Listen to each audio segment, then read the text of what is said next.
Bismillahirrahmanirrahim. Assalamualaikum warahmatullahi wabarakatuh. Saudara-saudaraku, sahabat-sahabat Mimha, kita kembali bersua di podcast ayat-ayat bicara,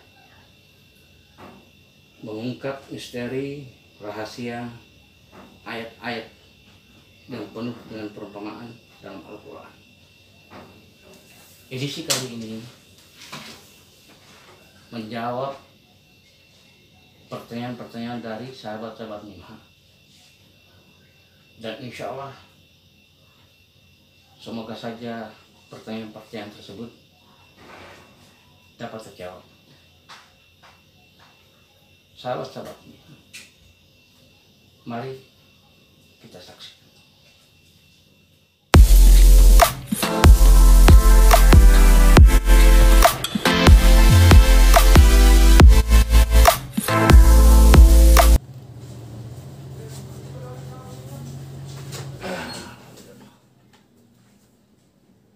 Assalamualaikum Ustaz.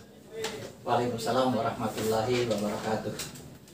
Apa kabar ini Ustaz ini? Alhamdulillah dalam keadaan sehat walafiat. Sempat beberapa hari ini kita ndak on dulu. Ya ada beberapa sedikit urusan dah.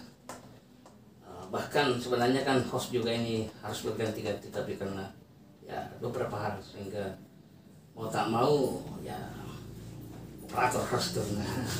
Gitu Ustaz. Karena ini begini Ustaz. Ada beberapa pertanyaan dari saya sahabat-sahabat Mimha itu, dan mungkin mereka juga sudah lama menanti jawaban dari pertanyaan-pertanyaan ini. Pertanyaan-pertanyaan ini bisa saya sampaikan Ustaz? Boleh? Jadi mungkin langsung dijawab satu persatu barangkali. Oh bisa? Insya Allah. Ya oke. Saya mulai dari dulu pertanyaan dari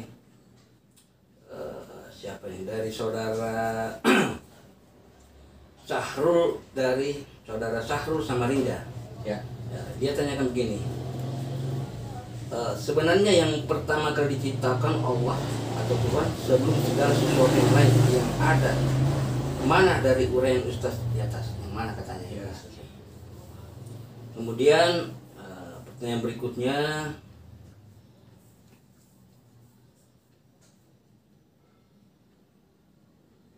ini pertanyaan berikutnya adalah dari, ini tidak ada ayat, ada dari saudara Andi Arti Cucak, sarjana hukum. Beliau tanyakan, apakah kebenaran ilahiyah dapat dihasilkan dengan kebohongan? Terus yang berikutnya ada dari Arfa Haira. Ini saya lihat ini salah satu sahabat Mimha yang aktif ini, Ya. selalu mengikuti Ustaz ya. Assalamualaikum Ustaz, mau bertanya, mohon kajian dan penjelasan surat Al-Ikhlas dan surat An-Nas. Terima kasih. Ya, oke, terima kasih juga Arfa Haira. Kemudian yang terakhir ini dari Zulkifli Nurdin.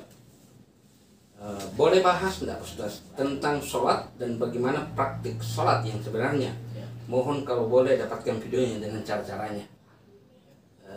Saya kira ada 4 pertanyaan Ustaz. Mungkin 5 ya, 4 atau 5. Ya. Mudah-mudahan insya Allah bisa terjawab untuk edisi kali ini. Silakan Ustaz. Oke. Baik, yang pertama dulu kita jawab dulu pertanyaan dari Pak Sahrul dari Samarinda. Antara nafsun wahidah, diri yang satu, kemudian aku adalah rahasia, dan ke sini aku adalah ruh, di sini aku adalah jiwa, di sini aku sudah masuk ke dalam jasad. Dari diri yang satu muncul pasangan, dari keduanya diciptakan semua yang berpasangan, kemudian tercipta ibu dan bapak kita yang menghasilkan jasad. Dari uraian ini pertanyaannya adalah mana yang mula-mula dicipta? Betul. Ya, jadi pertanyaan ini harapan saya mudah-mudahan jawabannya bermanfaat, karena sebaik-baik pengetahuan yang kita dapatkan itu adalah yang bisa memberi manfaat ya. karena ini agak panjang ini penjelasannya, agak panjang lebar dan mungkin sifatnya baru nampak. Mari kita lihat. Jadi dari diri yang satu keluar aku ini belum dapat disebut sebagai ciptaan. Jadi dia sudah ada. Dia sudah ada sebelum diciptakan segala sesuatu yang lain. Nah, itu bahasanya. Tetapi yang ditanyakan, apa yang mula-mula dicipta sebelum segala sesuatu itu ada? Ya, jadi dari diri yang satu keluar aku. Dari diri yang satu terciptalah pasangan. Nah, inilah yang menjadikan diri yang satu dan pasangan itu adalah ciptaan. Karena kenapa? Karena Allah ciptakan segala sesuatu berpasangan. Jadi kalau dia sudah berpasangan, berarti itu disebut ciptaan. Kita buka dulu surat 36 ayat 36. 36 surat 36 ayat 36 ya. Oke. Bismillahirrahmanirrahim. Maha suci Allah yang telah menciptakan semuanya berpasang-pasangan, baik dari apa yang ditumbuhkan oleh bumi dan dari diri mereka sendiri, maupun dari apa yang tidak mereka ketahui. Ya, jadi situ dikatakan Allah menciptakan segala sesuatu berpasang-pasangan. Jadi sebutan semua yang berpasangan itu adalah ciptaan. Ya, jadi diri yang satu diciptakan pasangan. Ini yang menjadikan posisinya adalah ciptaan. Jadi aku sudah ada, lalu ini membentuk ciptaan. Ya, tersebutlah dia sebagai ciptaan. Pertanyaannya, apa ini yang dicipta di sini?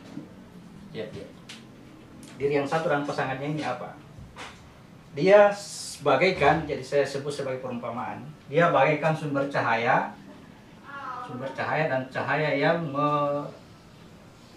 yang menyelubunginya. Jadi pusat-pusatnya ya bentuknya seperti itu, seperti sumber cahaya dan seluruh cahaya yang meliputinya.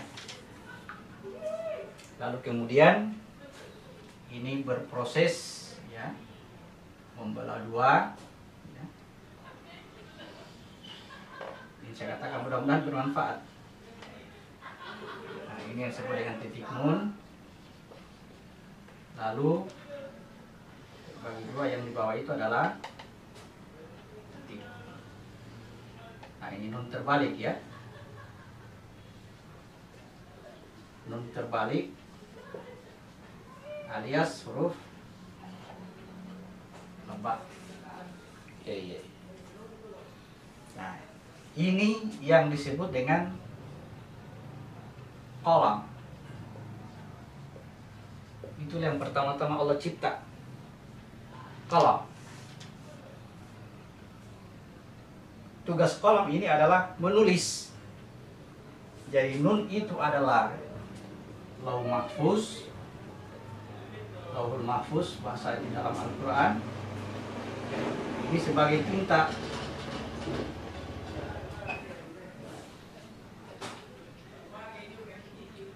Dia bentuknya gaib. Bentuknya gaib.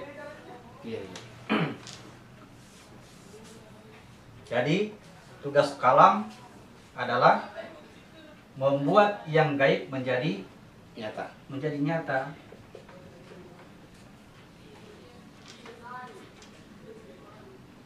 Dan semua yang nyata itu kata Allah adalah ya, ternyata adalah Bismillahirrahmanirrahim ya. Bismillahirrahmanirrahim. Semua yang nyata itu adalah Bismillahirrahmanirrahim. Maksudnya itu, Ustaz? Allah memerintahkan kepada kalam untuk menulis. Tulislah. Dan diriwayatkan bahwa yang ditulis oleh kalam itu adalah Bismillahirrahmanirrahim. Basmalah. Dengan nama Allah yang Maha Pengasih lagi Maha Penyayang. Jadi seluruh bentuk-bentuk nyata itu adalah Bismillahirrahmanirrahim. Sehingga Sehingga kalau dijabarkan dengan pengetahuan yang sebelumnya, seluruh bentuk nyata itu adalah Al-Fatihah. Pada akhirnya seluruh bentuk nyata itu adalah Al-Quran atau tanda-tanda atau ayat. Ya. Jadi jauh sebelum ini dia sudah tersimpan di lauh mahfuz. Disebut sebagai kitab induk. Nah, ini penciptaan seluruh alam semesta, alam nyata adalah merupakan tanda-tanda. Kemudian kalau dimikrokan, aku awalnya belum disebut sebagai ciptaan. Lalu aku ini berpasangan. Terpancarlah dari diriku cahaya. Maka ketika Muhammad ditanya, siapa yang mula-mula dicipta? Muhammad katakan, aku dan akal dan nurku. Ya. Akal tambah nurnya, ya. Nurnya Muhammad.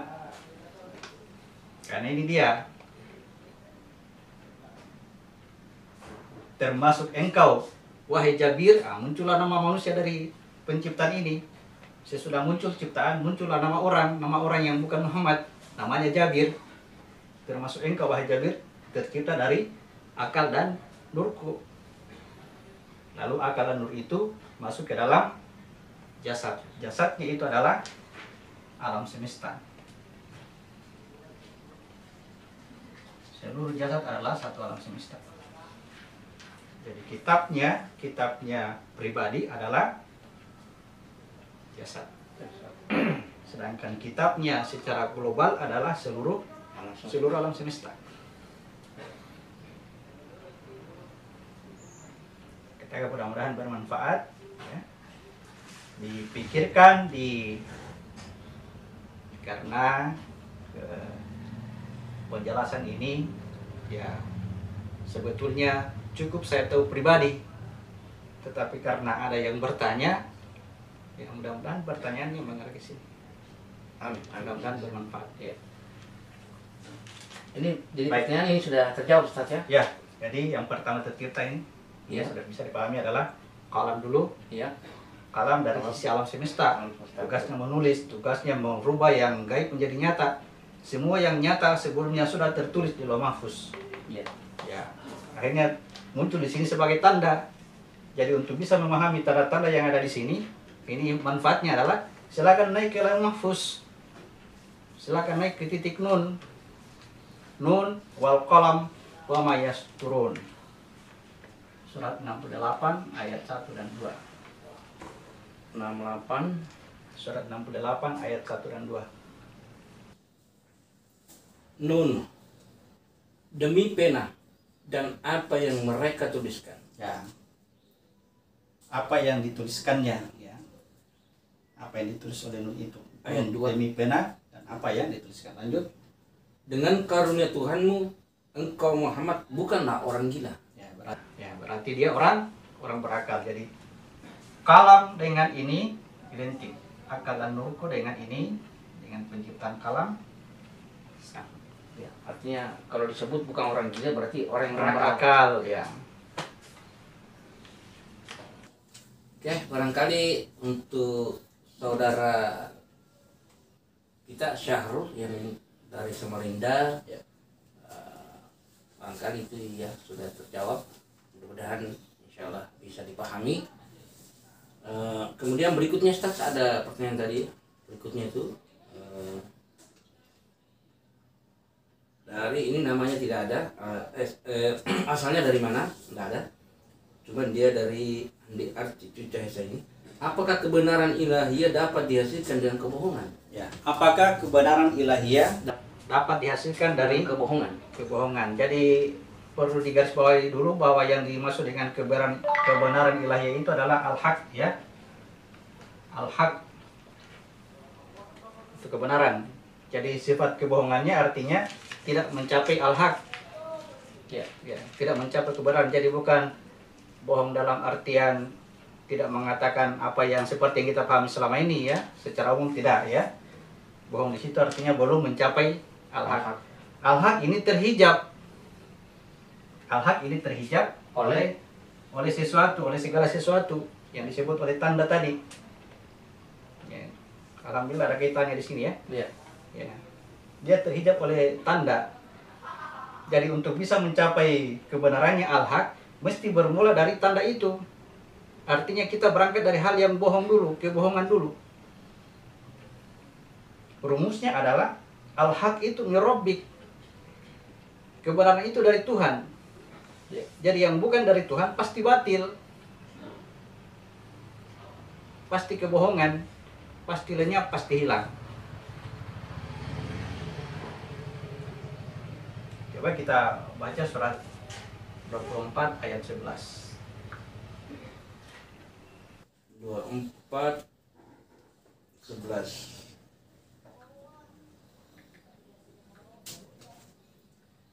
Sesungguhnya orang-orang yang membawa berita bohong itu adalah dari golongan kamu. Janganlah kamu mengira berita itu buruk bagi kamu, bahkan itu baik bagi kamu. Setiap orang dari mereka akan mendapat balasan dari dosa yang diperbuatnya.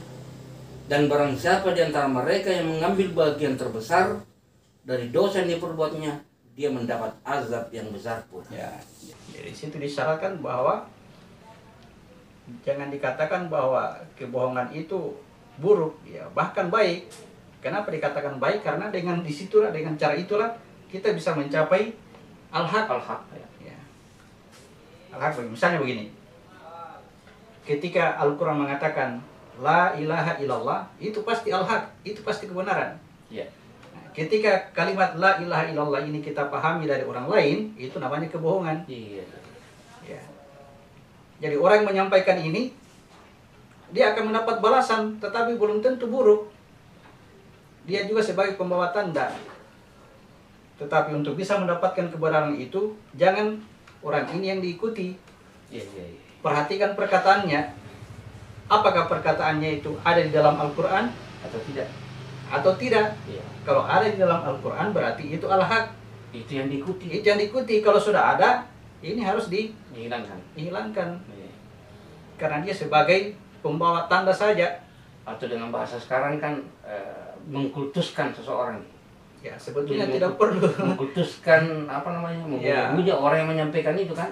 menyampaikan. Ya. Kalau seumpamanya Allah ingin menyampaikan kebenaran, ya, Allah ingin menyampaikan kebenaran lewat banyak orang, lewat siapapun. Ya. Tapi perhatikan dari ucapannya, jangan melihat dari sumbernya. Ya, sebagaimana itu sebenarnya cara pandang dari malaikat dengan iblis. Iya. Ketika diperintah sujud kepada Adam, ya, malaikat itu tembus apa yang ada dalam dirinya Adam, sehingga dia bersujud karena yang ada dalam dirinya Adam itu adalah al-haq. Al-haq. Ya. Sedangkan pandangan iblis ya, tidak mampu menembus apa yang ada di dalam dirinya Adam. Yang dia lihat adalah bentuk fisiknya, bungkusnya.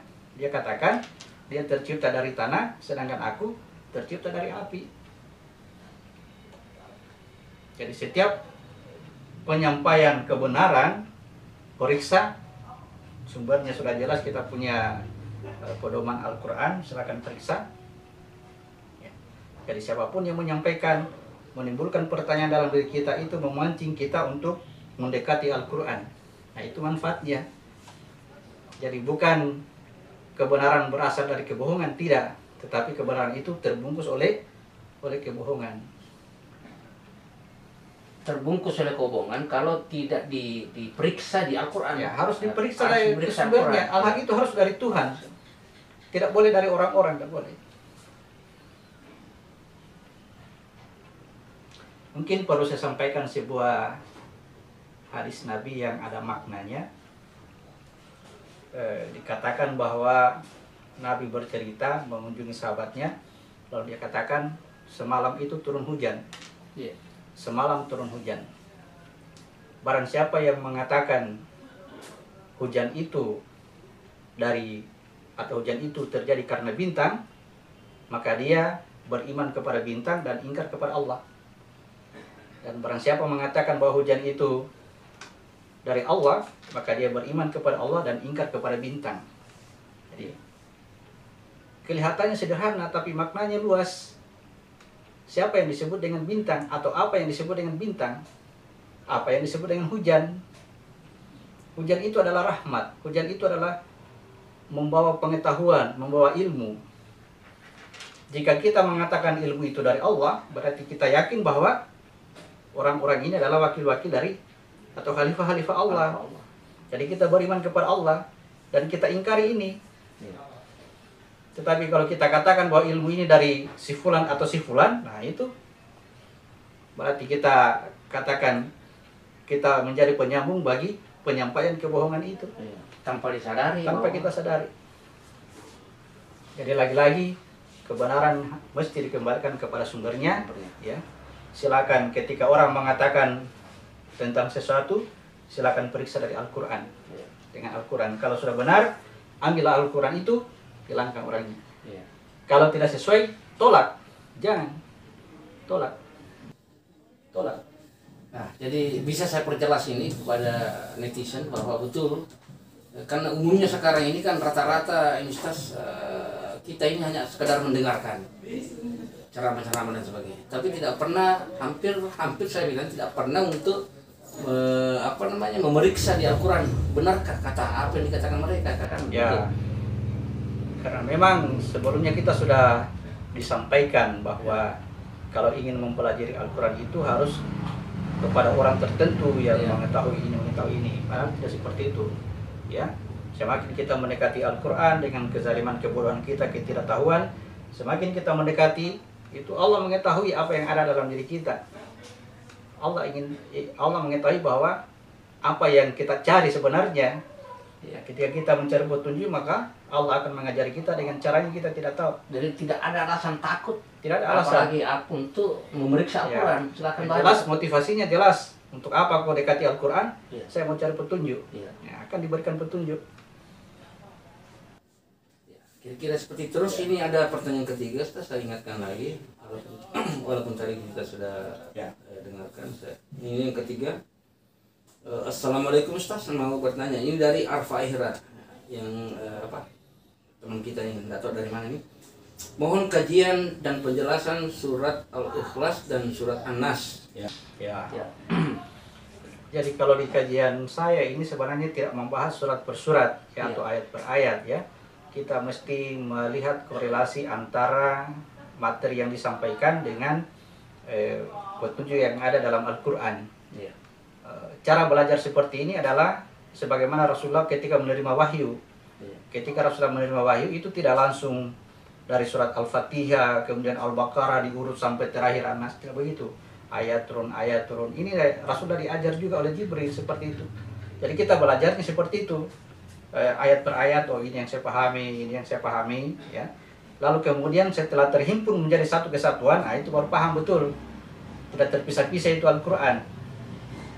Ya, kalau seumpamanya pertanyaan tentang surat Al-Ikhlas dan surat An-Nas, kemungkinan besar ya beliau sudah melihat mungkin video saya di YouTube sebelumnya, itu berkaitan dengan pembahasan tentang kekhalifahan, tugas kekhalifahan. Ya, di mana disampaikan di situ bahwa agar tugas kekhalifahan kita itu bermanfaat bagi diri kita, kita mesti ikhlas.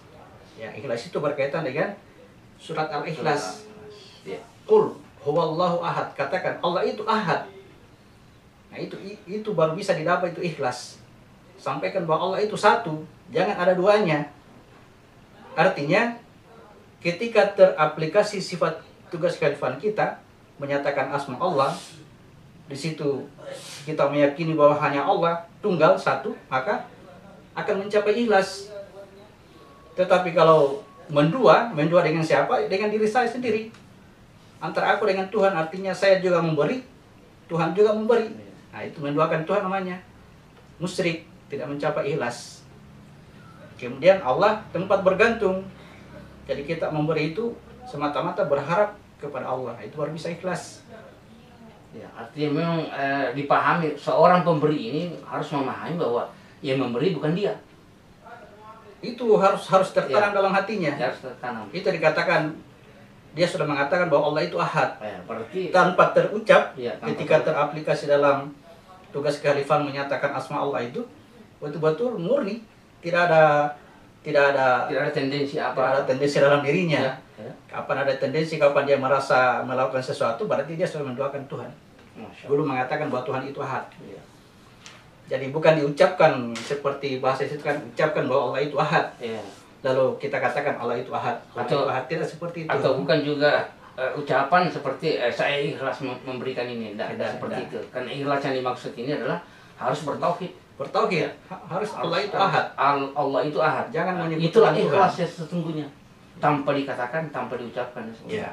Ya. Kemudian kata ahad itu, kenapa Allah itu ahad? Ya, ini yang perlu saya katakan. Ya. Ini kan pada diri kita, tugas manusia kita adalah, tugas kita sebagai manusia adalah khalifah. Ya. Ya. Ini sebagai alat-alat kita. Ini yang bekerja. Ya. Ya, kalau dia melakukan sifat asma Allah, ini adalah disebut dengan orang terpuji atau Muhammad. Ya, Muhammad. Ya. Di dalam diri Muhammad ini ada ruh yang disebut dengan Ahad. Ahmad. Ahmad. Ahmad. Ahmad. Ya, Ahmad dia. Itu juga dalam Al-Quran kan. Ya, itu disebut dengan Ahmad. Ahmad ini artinya tanpa melakukan sesuatu, dia sudah terpuji memang. Iya, iya. Nah, iya. di dalam ruh inilah ada rahasianya, ini namanya ahad. Iya. Jadi orang yang disebutkan sebagai orang mengucapkan Allah ahad itu, qul huwallahu ahad, siapa yang mengucapkan ini adalah orang memahami tentang rahasia dirinya. Iya, iya, iya. Dia mencapai ini. Inilah dalam surat An-Nas disebut sebagai Rabbnya Nas. Qul a'udzu bi Rabbin Nas. Iya. Aku berlindung kepada Rabbnya manusia. Di sini Rabbnya. Iya, iya. Malikin Nas. Nas. Malik di sini. Malik kekuasaan, tenaga-tenaga, raja-raja, kemampuan-kemampuan. Nah, itu yang bisa menggerakkan sesuatu dengan ruh. Ilah, sembahan, Tuhan. Yang kita sembah, yang memerintah-merintah, yang perintah-perintah. Iya. Nah, disebutlah di sini la ilaha karena ada saingannya. Saingannya adalah ini hawa nafsu. Iya. Ini juga memerintah juga. Kalau dikatakan la ilaha illallah berarti sudah selamat dari kekuasaan hawa nafsu. Jadi la ilaha illallah disebut dengan iman yang paling tinggi. Iman yang paling tinggi adalah la ilaha illallah. Iman yang paling rendah adalah menyingkirkan diri dari jalan. Ternyata aplikasi perbuatan. Artinya la ilaha illallah itu bukan ngomong, bukan la ilaha illallah, tidak begitu. La ilaha illallah itu aplikasi kehalifan terjadi dan tidak ada Tuhan selain Allah. Allah itu ahad. Nah, itu. Atau bisa disebutkan sebagai itulah tadi, mungkin dari kajian-kajian sebelumnya kan setiap perbuatan itu yang dilakukan oleh manusia sama halnya dengan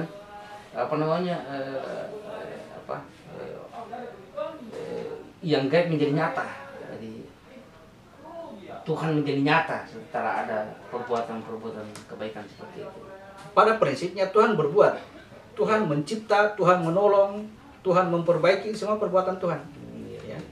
Ya, jadi pada manusia ya, diberikan kepadanya itu nama Semua. yang asma, disebut dengan asmanya. Ya. Tugasnya untuk menyatakan itu. Kemudian ketika menyatakan asma itu, apakah yang menyatakan itu dia percaya kepada Tuhan atau tidak, dia ingkari itu Tuhan, tetap dia Tuhan yang bekerja. Tuhan menciptakan pesawat, Tuhan menciptakan laptop, Tuhan menciptakan meja, Tuhan membuat kopi. Ya. Terserah orang yang melakukan itu. Kapan dia mengikhlaskan, maka perbuatan itu bermanfaat bagi dirinya. Kalau tidak, maka dia tidak bermanfaat, dalam artian tidak memperbaiki kerusakan pada dirinya nanti, yang disebut dengan tobat. Jadi pertobatan itu adalah dengan melakukan amalan. Iya. Ya, saya kira siapa lagi? Siapa tadi saudara kita Al-Fairah ya, Al-Fairah. Nah sekarang yang terakhir Ustaz, pertanyaannya dari Sulaiman Nurdin. Boleh bahas tentang sholat dan bagaimana praktek sholat yang sebenarnya? Ya, Jadi sebetulnya kajian kita ini pada praktiknya nanti adalah mengarah kepada praktik sholat. Tetapi jauh sebelumnya kita mesti ke belakang melihat apa sebenarnya masalahnya. Kenapa kita mesti disuruh sholat? Ada apa di situ? Ya. Jadi dari kajian sebelumnya bahwa persoalan itu adanya di jasad kita ini. Jasad ini dikuasai oleh kekuatan besar namanya hawa nafsu, yang menjadikan kita selalu mengarah untuk melakukan perbuatan keji dan perbuatan mungkar. Lalu diajarkanlah sholat yang bisa mencegah itu. Bagaimana gerakannya? Bagaimana gerakannya? Seperti yang dilakukan oleh Nabi. Itu gerakannya, tidak ada perubahan. Jadi yang dikerjakan oleh seluruh manusia di muka bumi ini, bagaimanapun perbedaannya, dengan mengatakan bahwa mereka mencontoh Nabi, maka itu sudah betul. Tinggal ditambahkan, ya. Tambahkannya adalah lakukanlah itu gerakan sholat dengan dasar pengetahuan. Jadi disebutkan bahwa la taqrabu sholat wa antum sukara. Jangan kamu mendekati sholat sedang kamu dalam keadaan mabuk sampai kamu mengetahui apa yang kamu kerja. Kapan kita lakukan tanpa kita tahu apa ini, itu namanya sholat dalam keadaan mabuk. Bukan berarti mabuk yang nyata-nyata habis minum terus salat, bukan. Bukan ya. Tapi yang dimaksud di sini mabuk sini adalah Mabuk keluar dari kesadaran tanpa tidak pengetahuan. mengetahui apa Ya. yang dia kerja. Betul, betul. Nah, itu yang menjadikan sholat yang kita dirikan itu tidak mampu mencegah perbuatan keji dan mungkar. Jadi kita akan mengarah ke sana, kita akan mencari pengetahuan tentang sholat ini. Ya. Rupanya cerita tentang sholat dalam Al-Quran dikiaskan dalam cerita Nabi-Nabi dalam bentuk perumpamaan, kiasan-kiasan, itu yang akan kita ungkap. Jadi hampir saya katakan kajiannya seluruhnya, seluruh cerita Nabi-Nabi itu adalah praktik sholat. Jadi tidak nanti sudah diketahui seluruh cerita Nabi, kemudian dipraktikkan berdasarkan apa yang kita ketahui tadi, dengan catatan kembalikan dulu pengetahuan itu kepada Al-Quran, gitu ya. Kalau ikuti saya berarti Anda melakukan kebohongan. Iya. Tapi kalau Anda mendengarkan penjelasannya kemudian melihat itu dari Al-Quran lalu Anda paham betul-betul ini dari Al-Quran yang saya pahami, lakukan.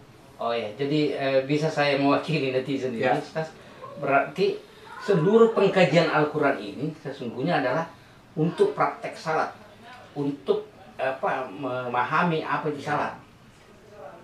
Prakteknya Mengangkat, sholat, ya, prakteknya praktek sholat ya dalam pekerjaannya. Tapi itu ada permulaannya, Iya. mesti ada tauhidnya. Ada tauhidnya. Ya. Betul.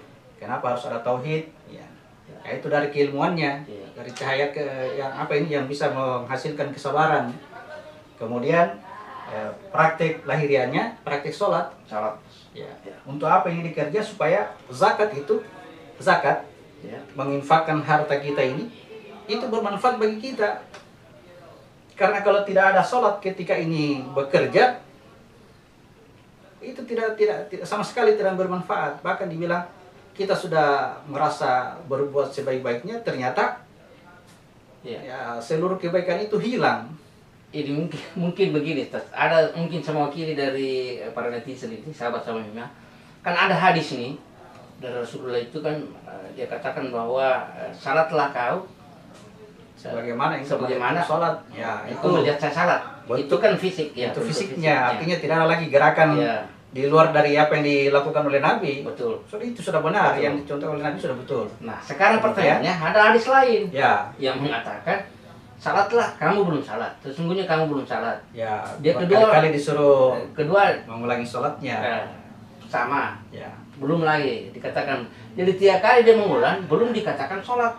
Padahal kalau berbicara tadi dengan hadis yang pertama bahwa lihatlah saya salat, ikutilah saya. Berarti kan bukan lagi bicara, kalau saya menganalisa bukan bicara apa yang terlihat. Ya, gerak. Ya, bukan Artinya bicara gerak ini dengan bergerak seperti ini artinya kita sudah sholat? Belum tentu. Belum tentu. Ini baru kita mendirikan, dirikan sholat. Ada hasilnya tidak? Kalau ada hasilnya berarti ada sholatmu. Bagaimana kita bisa lihat hasilnya ini? Ketika aplikasi zakat itu terjadi, melaksanakan tugas kekhalifahan itu terjadi, menyatakan asma Allah itu terjadi. Ketika menyatakan asma Allah itu tadi tidak terjadi kemungkaran, berarti sholat itu ada. Jadi kalau Kalau terjadi kemungkaran berarti sholatnya tidak ada. Kalau sholatnya tidak ada maka tadi itu sia-sia itu tadi perbuatan. Ya. Jadi bisa saya bahasakan sebagai ada rahasia salat ya, ada salat yang memang Ya tidak- mungkin penyebutannya seperti penyebutan, itu iya. rahasia sholat. Tetapi yang lebih bagus mungkin adalah ilmunya. ilmunya Ada betul. ilmunya. Jadi di kerja itu tadi tidak seperti orang mabuk yang Iya. tidak mengetahui apa yang dia kerja. Dan ilmunya itu harus betul-betul dengan Harus pengkajian Dari Al-Quran. Al-Quran. Jadi harus dibetok betul. Ya, surat 29 ayat 45. 5. Bacalah kitab yang telah diwahyukan kepadamu dan laksanakanlah salat. Sesungguhnya salat itu mencegah dari perbuatan keji dan mungkar. Dan ketahuilah, mengingat Allah itu lebih besar keutamanya dari ibadah yang lain. Allah mengetahui apa yang kamu kerjakan. Ya, jadi dia mulai dengan baca kitabmu. Baca kitabmu, baru dirikan sholat. Ya, itulah nih. Pada ujungnya nanti sholat itu mampu mencegah perbuatan keji dan mungkar. Pada saat terjadi perbuatan keji dan mungkar, disitulah disebut dengan zikrullah atau ingat kepada Allah. Ya. Jadi Dan- mengingat kepada Allah lebih besar keutamanya, artinya Ya, disitulah nilai diri kita nanti. Kapan mengingat kepada Allah, dirimu akan terbentuk. Dirimu akan terbentuk. Kapan lupa kepada Allah, ya kamu akan lupa diri kau. Dirimu tidak akan terbentuk. Ya, tidak akan dianggap sebagai tidak bertobat kepada Allah. ya. Saya kira sudah 4 ini 5 pertanyaan sudah di Alhamdulillah. Iya. Oke, para sahabat-sahabat Mimha, khusus kali ini memang kita menjawab dari pertanyaan-pertanyaan dari sahabat-sahabat Mimha. Alhamdulillah kita sudah dengarkan bersama jawaban-jawaban ini. Dan sebelum kami mengakhiri podcast ayat-ayat bicara ini, kami ingin juga mengajak kepada saudara-saudara kita dari mana saja, siapa saja, dari golongan mana apa saja yang katakanlah ingin mengetahui sesuatu, Ustaz ya. Ada karena sepengetahuan saya bahwa memang agama itu hanya orang-orang yang berpikir, orang-orang yang selalu mencari Tuhannya. Siapa tahu di antara kita ini, saudara-saudara kita yang ada di luar sana yang ingin betul-betul belajar tentang spiritual, betul-betul penasaran dengan ciptaannya, alam semesta ini dengan ciptaannya sendiri. Kami terbuka di podcast ayat-ayat bicara ini di Mimha, terbuka untuk bisa duduk menjadi host di sini, bertanya kepada Ustaz langsung. Insya Allah apapun itu pertanyaannya, Al-Quran akan menjawab. Dan mudah-mudahan dengan menjadi host di sini bisa mewakili teman-teman kita. Kebetulan saja pertanyaan kita sama dengan teman-teman yang lain di luar sana. Artinya ya kita saling dalam Al-Quran itu kan selalu saling. Mudah-mudahan dari pertanyaan kita itu ternyata berpesan-pesan dalam kebaikan. betul. Artinya mudah-mudahan teman-teman yang di luar sana juga sama dengan pertanyaan, artinya sudah tersampaikan lah masing-masing istilahnya ada yang mewakili. Oke, Ustaz, terima kasih sekali lagi saya ucapkan. Mudah-mudahan kita bisa bersua kembali di podcast ayat-ayat bicara. Baik, sahabat-sahabat Mimha, dengan ucapan bismillahirrahmanirrahim. Assalamualaikum warahmatullahi wabarakatuh. Waalaikumsalam.